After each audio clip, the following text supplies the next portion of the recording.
Thank you, Mr. President. Good senators, Senate Bill 1100 creates in our statute and puts into our statute a novel idea that there are real and inherent differences, physical differences between men and women.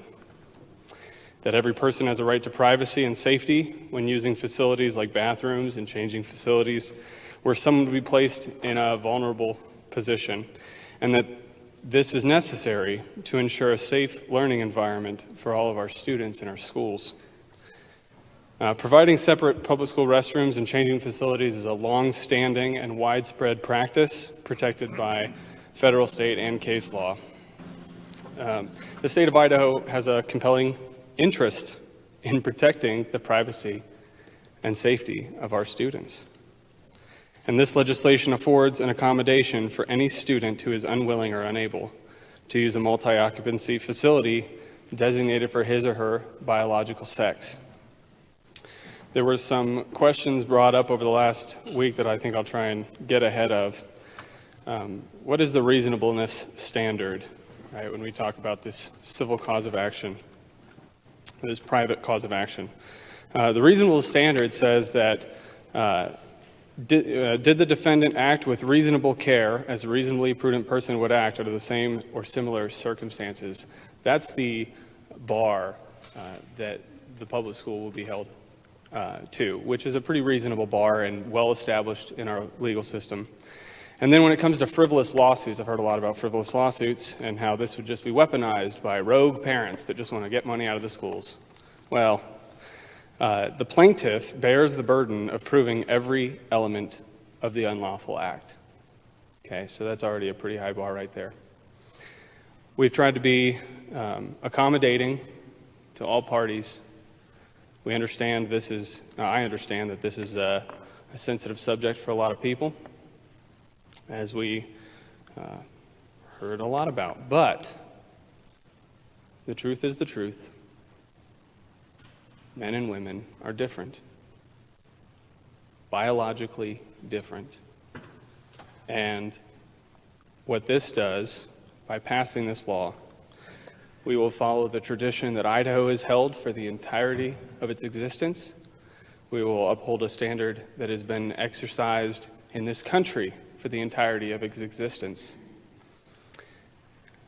The idea that men and women are different is older than Western civilization itself. I ask for your yes vote, and I will open debate, Mr. President. Senator Adams, will you please stand and close the debate? Yes, Mr. President. Good senators, I guess I'll talk a little bit more about civil cause of action. This may be a fun fact for everybody, but the school can already get sued. So having a civil cause of action in here just puts parameters on what that lawsuit looks like. They can already get sued. And if we were to remove the entire civil cause of action, they could still be sued. As far as the 4 years that we talked about for the plaintiff to be able to come back, the previous piece of legislation, which I will not mention, spread that out to 5 years. So, 4 years, 5 years. Clearly, minors need a little bit of leeway, a little bit more time to process what's coming down the pipe for them. And I can tell you right now, if we don't pass this legislation, the liability insurance for the schools is going to go up. I do want to thank the senator from 18, senator from 13, and the senator from 19 for their comments, though I appreciate the debate.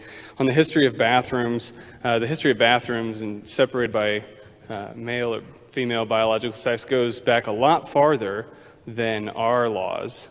It goes back to the beginning of civilization, human civilization as we know it.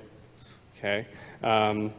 As far as intersex, because I want to make sure these things are addressed. As far as intersex, they would be given an accommodation as well. So there is an accommodation for everyone.